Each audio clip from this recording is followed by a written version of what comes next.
March மாதத்தை பொறுத்த வரைக்கும் நம்ம தமிழ் சினிமாவில் 23 தமிழ் படங்கள் ரிலீஸ் ஆகியிருக்கு. அதில் வெற்றி அடைஞ்ச படங்கள் அப்படிங்கிற லிஸ்ட்டில் வெறும் 2 படம் மட்டும்தான் இடம் பிடிச்சிருக்கு. அப்படி என்னென்ன படங்கள் இந்த மார்ச் மாதம் ரிலீஸ் ஆனதும் அந்த படங்களுடைய வெற்றி தோல்வி நிலவரங்களை பற்றியும் இந்த வீடியோவில் நம்ம பார்க்கலாம். தமிழ் சேனல் உங்களை அன்போடு வரவேற்கிறது. மார்ச் முதல் வாரமான 7ஆம் தேதி 7 படங்கள் ரிலீஸ் ஆனது. அதில் முக்கியமான படங்கள் அப்படின்னு எடுத்துக்கிட்டோம்னா கிங்ஸ்டன் மற்றும் படவா இந்த 2 படங்களை சொல்லலாம். இதில் ஜிவி பிரகாஷ் ஹீரோவாக நடிச்சிருக்கும் கிங்ஸ்டன் படத்தை கமல் பிரகாஷ் அப்படிங்கிற இயக்குனர் டைரக்ஷன் பண்ணியிருக்காரு. இந்த படத்தை தயாரித்ததும் ஜிவி பிரகாஷ் தான். பேரலல் யூனிவர்ஸ் பிக்சர்ஸ் அப்படிங்கிற நிறுவனத்தின் மூலமாக இந்த படத்தை ஜிவி தயாரிச்சிருக்காரு. இந்த படத்துடைய பட்ஜெட் ஒரு 15 கோடியிலிருந்து 20 கோடி அந்த ரேஞ்சில் இருக்கும். ப்ரொமோஷன் காஸ்ட் எல்லாமே சேர்த்து. இப்போதைக்கு ஜிவி பிரகாஷோட மார்க்கெட் நிலவரப்படி இது அவருக்கு கொஞ்சம் பெரிய பட்ஜெட் தான். ஏன்னா சமீபத்தில் அவருக்கு வெளியான எந்த படங்களும் பெயர் சொல்கிற அளவுக்கு ஹிட் ஆகலை. ஜி ஸ்டுடியோஸும் இணைஞ்சு இந்த படத்தை தயாரிச்சிருக்காங்க. இந்த படத்துக்கு விமர்சனங்களை பொறுத்த வரைக்கும் மிக்சடாக தான் அதிகமாக கிடைச்சது. பத்திரிகை விமர்சகர்களும் மிக்சடாக தான் இந்த படத்துக்கு எழுதியிருக்காங்க. பாக்ஸ் ஆஃபீஸை பொறுத்த வரைக்கும் 5 கோடி வரை தான் இந்த படம் பாக்ஸ் ஆஃபீஸில் கலெக்ஷன் பண்ணிருக்கு.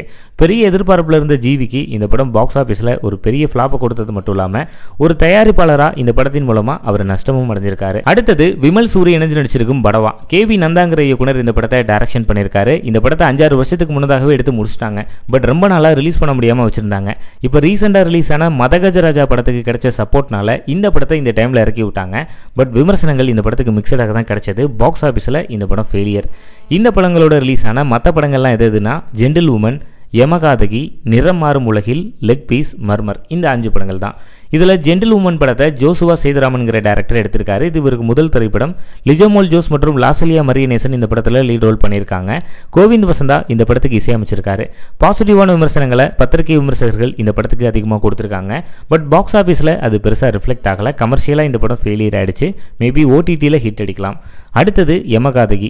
பெபின் சார்ஜ் ஜெயசீலன்கிற இயக்குனர் இந்த படத்தை எடுத்திருக்காரு. ரூபா கொடுவையூர் மற்றும் நரேந்திர பிரசாத் இந்த படத்தில் லீட் ரோல் பண்ணியிருக்காங்க. விமர்சனங்களை பொறுத்த வரைக்கும் மிக்சடு டு பாசிட்டிவான விமர்சனங்கள் இந்த படத்துக்கு கிடைச்சது. பட் பாக்ஸ் ஆஃபீஸில் இந்த படம் ஃப்ளாப்பு. அடுத்தது நிறம் மாறும் உலகில். பிரிட்டோ ஜேபிங்கிற இயக்குனர் இந்த படத்தை டைரக்ஷன் பண்ணியிருக்காரு. பாரதி ராஜா, ரியோ, நட்டி, யோகி பாபுன்னு பல பிரபலங்கள் நடிச்சிருக்கும் இந்த படமானது ஒரு ஆந்தாலஜி ஸ்டோரி. இந்த படத்துக்கு மிக்சடு ரெஸ்பான்ஸ் தான் அதிகமாக வந்திருக்கு. பாக்ஸ் ஆஃபீஸில் இதுவும் ஃப்ளாப் தான். அடுத்தது லெக் பீஸ். யோகி பாபு, கருணாகரன், ரமேஷ் திலக் ஆகியோர் லீட் ரோல் பண்ணியிருக்கும் இந்த படத்தை நடிகர் ஸ்ரீநாத் டைரக்ஷன் பண்ணியிருக்காரு. இவரும் டைரக்டர் தான். அப்பப்போ சில படங்களை டைரக்ஷன் பண்ணுவார். அண்ட் இந்த படத்தில் ஒரு முக்கியமான ரோலும் பண்ணியிருக்காரு. இது ஆந்தாலஜியில் எடுக்கப்பட்ட ஒரு காமெடி ஃபிலிம். மிக்சடு ரெஸ்பான்ஸ் தான் இந்த படத்துக்கு கிடைச்சது. பெருசாக ரிலீஸ் ஆனதே தெரியல அப்படிங்கிற அளவுக்கு தான் இந்த படம் இருக்கு. பாக்ஸ் ஆபீஸ்ல இந்த படம் ஃபிளாப். அடுத்தது 7வது திரைப்படம் மர்மர்.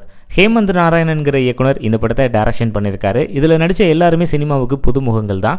ஃபவுண்ட் ஃபுட்டேஜ், அதாவது கேமராவில் நேரடியாக ஷூட் பண்ண மாதிரி இருக்கும். நிறைய படங்களில் சின்ன சின்ன சீன்ஸ் அப்படி எடுத்திருப்பாங்க. ஆனால் இந்த படத்தை முழுவதுமாகவே அப்படி தான் எடுத்திருக்காங்க. ஹாரர் ஃபிலிம் இது. இந்த படத்துக்கு விமர்சனங்கள் மிக்சடாக தான் கிடைச்சது. பத்திரிகை விமர்சகர்களும் சரி, ஜென்ரல் ஆடியன்ஸும் சரி மிக்சடான ரெஸ்பான்ஸை தான் ஆரம்பத்தில் கொடுத்துருந்தாங்க. ஆனால் பாக்ஸ் ஆஃபீஸில் 6 கோடிகளுக்கு மேலே இந்த படம் கலெக்ஷன் பண்ணி வெற்றி அடைஞ்சிருக்கு. ரொம்ப சின்ன பட்ஜெட் படம் இவ்வளோ பெரிய கலெக்ஷன் பண்ணது ஒரு பெரிய ஆச்சரியம் தான். இவ்வளோ கலெக்ஷன் பண்ணதுக்கு முக்கியமான காரணம் ப்ரொமோஷன்ஸ். இன்ஃப்ளூயன்சஸை வச்சு இந்த படத்தை ரியாலிட்டியாக ப்ரொமோஷன் பண்ணியிருக்காங்க. இதனால் ஆரம்பத்தில் 30 தேட்டரில் கூட ரிலீஸ் ஆகாத இந்த படத்துக்கு ஆடியன்ஸ் வருகையை பார்த்து 300 ஸ்க்ரீன்ஸுக்கு மேலே கிடைச்சது. அந்த அளவுக்கு ப்ரொமோஷன்ஸ் ஒர்க் அவுட் ஆயிருக்கு அப்படின்னு தான் சொல்லணும். ஆனால் அதை பார்த்துட்டு படத்தை பார்த்த ஆடியன்ஸுக்கு படம் பெருசாக சாட்டிஸ்ஃபேக்ஷன் இல்லை. பட் அவங்கள பொறுத்த வரைக்கும் கலெக்ஷன் வைஸ் இந்த படத்தை ஹிட் பண்ணிட்டாங்க. அடுத்து 2வது வாரம். முதல் வாரத்தில் 7 படங்கள் ரிலீஸ் ஆனதுன்னா 2வது வாரத்தில் 8 படங்கள் ரிலீஸ் ஆனது. எல்லாமே சின்ன பட்ஜெட் படங்கள் தான். அதில் கொஞ்சம் ஃபேமஸான படம் அப்படின்னா அது ஸ்வீட் ஹார்ட். ஸ்வினித் எஸ் சுகுமார்ங்கிறவர் இந்த படத்தை டைரக்ஷன் பண்ணியிருக்காரு. யுவன் சங்கர் ராஜா அவர்கள் தன்னுடைய ஒய்எஸ்ஆர் ஃபிலிம்ஸ் அப்படிங்கிற தயாரிப்பு நிறுவனத்தின் மூலமாக இந்த படத்தை தயாரிச்சிருக்காரு. ரியோ ராஜ், கோபிகா ரமேஷ் லீட் ரோல் பண்ணியிருக்காங்க. விமர்சனங்களை பொறுத்த வரைக்கும் மிக்சடாக தான் இந்த படத்துக்கு அதிகமாக கிடைச்சது. இந்த படத்துடைய பட்ஜெட் 5 கோடி அந்த ரேஞ்சில் இருக்குன்னு சொல்லப்படுது. ஆனால் பாக்ஸ் ஆஃபீஸில் 3 கோடிக்கும் குறைவாக தான் இந்த படம் கலெக்ஷன் பண்ணியிருக்கு. எதிர்பார்த்த விமர்சனங்கள் கிடைக்காததால் பாக்ஸ் ஆஃபீஸில் இந்த படம் ஃப்ளாப் ஆயிருக்கு. அடுத்தது பெருசு. இளங்கோராம் டைரக்ஷன் பண்ணியிருக்கும் இந்த படத்தை ஸ்டோன் பெஞ்ச் ப்ரொடக்ஷன் மற்றும் சில நிறுவனங்கள் இணைஞ்சு தயாரிச்சிருக்காங்க. வைபவ் மற்றும் அவருடைய பிரதர் சுனில் ரெட்டி இந்த படத்தில் லீட் ரோல் பண்ணியிருக்காங்க. இது ஒரு அடல்ட் காமெடி ஃபிலிம். இந்த படத்துக்கு ஓரளவுக்கு பாசிட்டிவான விமர்சனங்கள் கிடைச்ச போதிலும் பாக்ஸ் ஆஃபீஸில் பெருசாக மூவ் ஆகலை அப்படின்னு தான் சொல்லணும். ரொம்ப ஆவரேஜான ஒரு கலெக்ஷனில் இந்த படம் இருக்கு. பட் ஸ்வீட் ஹார்ட்டை கம்பேர் பண்ணும்போது இந்த படம் கொஞ்சம் வசூல் அதிகம் தான். இந்த படங்களோட ரிலீஸ் ஆன மற்ற 6 படங்கள்லாம் எது அப்படின்னா ஸ்ரீகாந்த் ஹீரோவாக நடிச்சிருக்கும் கொஞ்சம் காதல் கொஞ்சம் மோதல், டெக்ஸ்டர், மாடர்ன் கொடை விழா, ராபர், வருணன், குற்றம் குறை, இந்த 6 படங்கள் தான். இந்த 6 படங்களுக்குமே விமர்சனங்களும் சரியா கிடைக்கல, தியேட்டர்ஸும் சரியா கிடைக்கல. இந்த படங்கள்லாம் வந்ததே தெரியாத லெவலில் தான் இருக்கு. அடுத்து 3வது வாரம் 4 படங்கள் ரிலீஸ் ஆனது. ஷியாம் ஹீரோவா நடிச்சிருக்கும் அஸ்திரம், விவேக் பிரசன்னா லீட் ரோல் பண்ணியிருக்கும் டிராமா அண்ட் ரொம்ப சின்ன பட்ஜெட் படங்களான எனை சுடும் பனி, பேய்கூட்டு, இந்த 4 படங்கள் தான். இதில் ஷியாம் நடிச்சிருக்கும் அஸ்திரம் படத்தை அரவிந்த் ராஜகோபாலுங்கிறவர் டைரக்ஷன் பண்ணியிருக்காரு. இது ஒரு கிரைம் த்ரில்லர் படம். இந்த படத்தை ஷியாம் கொஞ்சம் எதிர்பார்த்தாரு, ஆனால் விமர்சனங்கள் மிக்சடாக தான் இந்த படத்துக்கு அதிகமாக வந்திருக்கு. பாக்ஸ் ஆஃபீஸில் சொல்கிற அளவுக்கு இந்த படம் போகல. டிராமா படத்தை தம்பிதுரை மாரியப்பன்கிற அறிமுக இயக்குனர் எடுத்திருக்காரு. நெகட்டிவான விமர்சனங்கள் தான் இந்த படத்துக்கு கிடைச்சிருக்கு. பாக்ஸ் ஆஃபீஸில் இதுவும் ஃப்ளாப்பு.